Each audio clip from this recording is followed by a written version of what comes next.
I reported my brother to the police after learning he secretly recorded my entire life. Growing up, our family treated talent as the highest virtue. Caleb thrived in that environment because every strange behavior and every obsession was praised as creativity. I learned early that staying quiet was the safest way to protect myself. As we got older, that creativity turned into something far more unsettling. I'm 28 now, and Caleb is 25. And this past year pushed me further than I ever thought I could be pushed. Caleb has always been intense, but it used to come out in manageable ways. As a kid, he would stay up until dawn, rearranging his bedroom furniture, because he insisted the angles were wrong.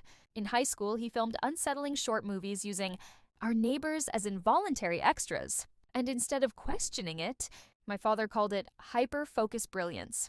I was always told not to interfere with the process. So when he got into an elite film program, the whole family acted like we'd been proven right all along. Our parents practically introduced him as future award winner.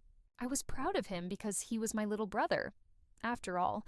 But halfway through his second year, he dropped out without explanation. He told our parents it was because the professors were derivative thinkers who couldn't handle experimental forms. Later, I found out he'd been reported for secretly recording students in vulnerable situations, like their panic attacks, arguments, and private conversations. Somehow he convinced our parents that it was all political, that he was targeted by jealous classmates. They believed him and moved him back home. Once he moved back, Caleb announced he was working on what he called an immersive truth project. He said it would expose the artificiality of social performance. I didn't understand what that meant, but he talked with such certainty that my parents nodded along. By unfortunate timing, I had just moved back home after a breakup, so I ended up witnessing firsthand how extreme things were getting. Caleb turned the basement into a studio. He covered the windows with black fabric, installed mismatched lamps, and scribbled notes on the walls in marker. He taped cheap plastic mirrors everywhere so he could see himself from every angle. He carried multiple cameras daily, old DSLRs, tiny body cams, and a phone with a cracked lens. If you asked why he needed so many, he acted like the question insulted him.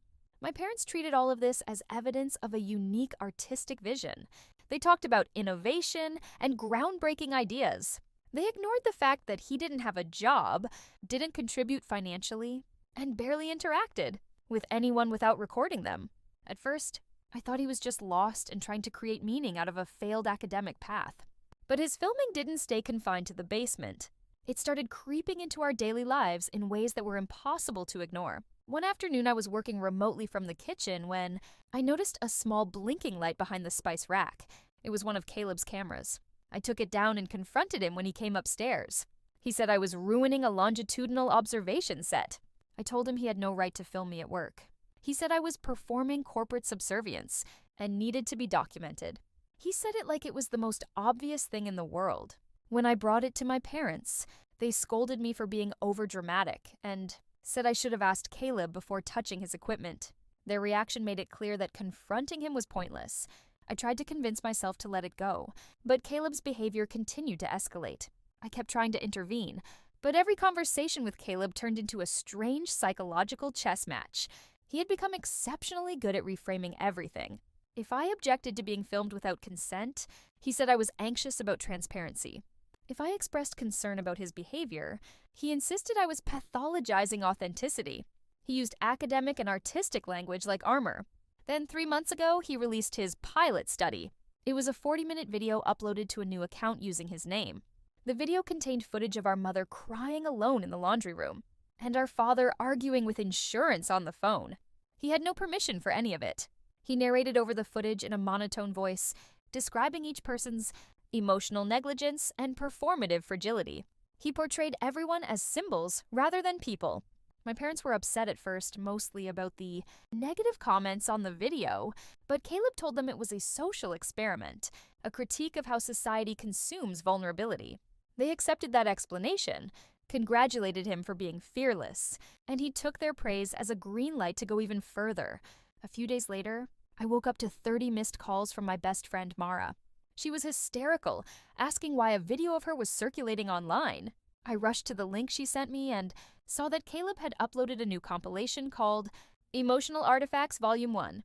Mara was in it. She had visited our house a few weeks earlier after a breakup.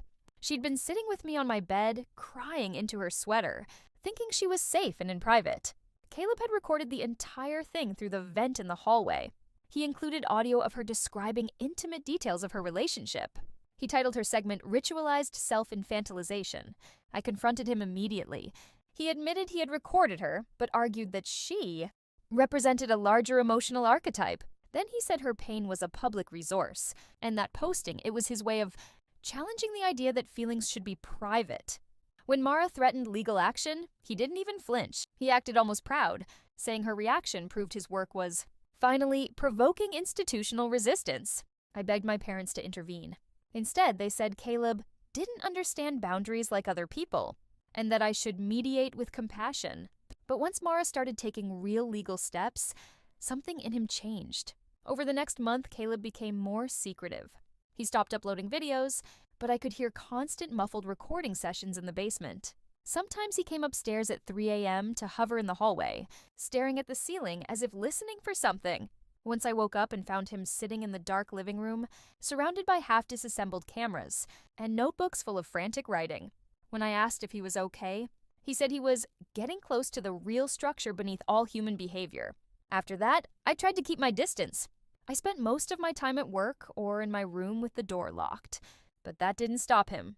2 months ago, he announced he was premiering his central piece, something he called The Living Mirror. He refused to show our parents a preview, but they were thrilled he was finally finishing something. They assumed it would be his breakthrough. The night it premiered, I wasn't invited. Caleb made a point of telling me I wasn't psychologically prepared to see it. I didn't care. I had learned that the best way to protect myself was distance. But I should have known that Caleb never leaves me out of anything. Not when he can make me useful. The next morning, my coworker texted me a link with the message, "Is this you?" My stomach sank before I even opened it. Caleb had uploaded a 70-minute video titled, The Living Mirror Prototype Cut. The thumbnail was a blurred shot of me walking down the hallway in my pajamas. I clicked the video and saw it was almost entirely about me. He had been recording me for months without my knowledge. He had spliced together clips taken from cracks in doors, reflections in mirrors, and tiny cameras he hid around the house. In the video, he painted me as a chronically dishonest self-object, whatever that meant. He narrated that I curated a facade of competence while being emotionally fossilized. He implied I had untreated personality disorders, calling me the embodiment of stagnation. He even said I smothered creative dynamics in the household through passive conformity. He made my entire identity sound pathological, but the worst part wasn't the labels. It was the footage itself. He caught moments I didn't even know he'd witnessed, like quietly crying after work, sitting alone at the kitchen table in the dark, and leaving Mara a long voicemail apologizing for Caleb's video. He exposed conversations with coworkers, private messages on my laptop screen, even a recorded call with my doctor about adjusting anxiety medication. Everything I had ever wanted to keep private was laid out like a case study. Within a few hours, the video had thousands of views. People commented things like, "She seems unstable," and "The sister is definitely the problem." I felt physically sick. When I demanded Caleb remove it, he told me I should be honored to be the primary subject and said he wouldn't take it down. My parents begged me not to overreact because Caleb had finally produced something meaningful. I felt completely cornered, like my privacy had quietly been deemed an acceptable sacrifice for his so-called art.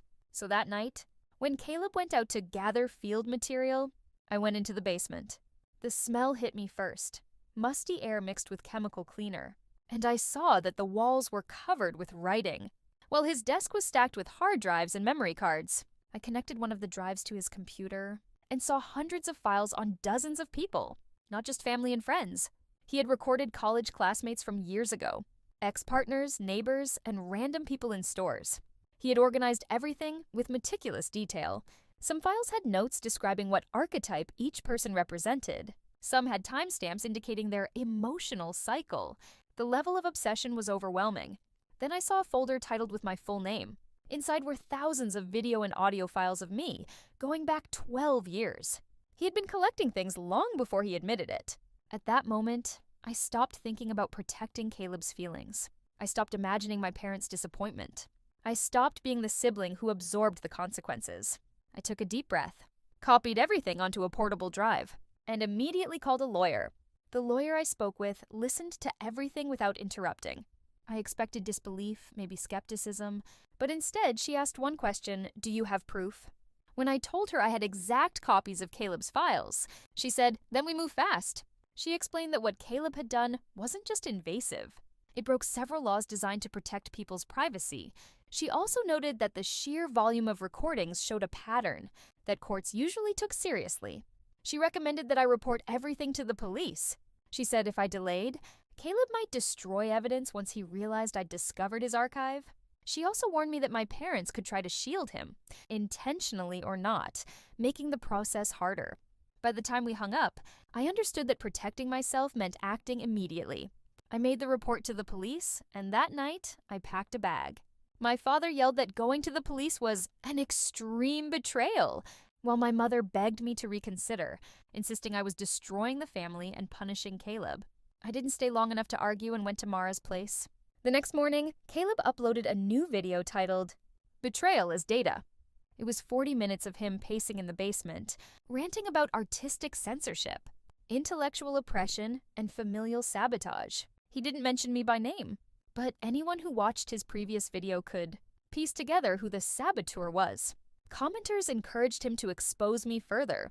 My lawyer told me to ignore it, and I did, but the days that followed stretched into weeks. Police updates were infrequent, and I lived with a constant, nauseating fear that Caleb would escalate again. I avoided going anywhere alone. I felt watched even when I wasn't. Then everything happened at once. One afternoon, the police called to say they had enough evidence to obtain a search warrant for the house and seize Caleb's equipment. When the search was completed, they told me they had recovered far more cameras than I ever realized he owned, some disguised as everyday objects, and that he had even attempted to hide several hard drives. Not long after the warrant was executed, Caleb disappeared. He left a long handwritten note taped to the basement door. I was told it talked about needing distance, about observation only working through absence, and about being misunderstood. My parents immediately blamed me for forcing Caleb to flee. I tried to explain that Caleb left because his delusions were collapsing, not because of me, but they refused to listen. For 3 weeks, no one knew where he was. I barely slept. I kept imagining him lurking outside the places I visited, or filming me again. The police assured me that it was unlikely he was focused on me anymore. He'd probably run because he realized charges were coming. But that didn't make me feel safe. Then, one evening, I got a call from the police saying Caleb had been found. He had broken into the apartment of a former classmate he had filmed extensively years earlier. He was trying to retrieve what he called missing pieces of his archive. The classmate's roommate caught him going through drawers and called the police. Caleb was arrested on the spot. The police found 3 cameras on him. He was charged with breaking and entering, unlawful surveillance, harassment, possession of illegal recordings, and obstruction for attempting to hide evidence. It was the first time his actions were treated as crimes instead of ideas. My parents couldn't accept that reality. They insisted the system was punishing an artist for innovation, and begged me to explain to the police that he hadn't meant any harm. I refused. As the case moved forward, their denial only deepened. With each procedural step, my parents became more convinced that Caleb was the victim. They insisted he needed support, not judgment. They even went so far as to hire a defense attorney using their retirement savings and repeatedly pressured me to write a statement downplaying the impact of Caleb's actions. I said no every single time.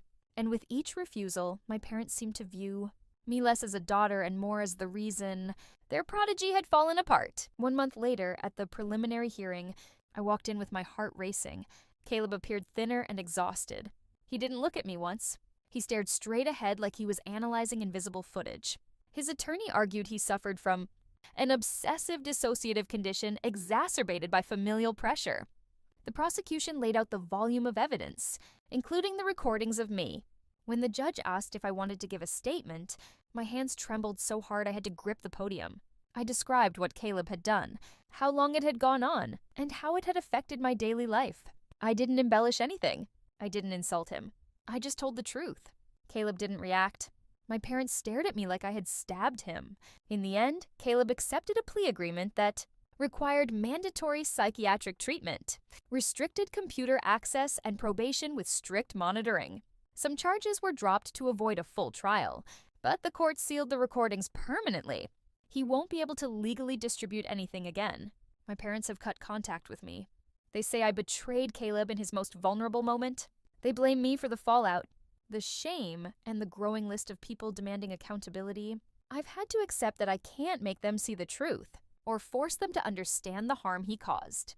All I can do now is focus on healing and rebuilding my life for myself. All right, that's all for now. Make sure you like and subscribe.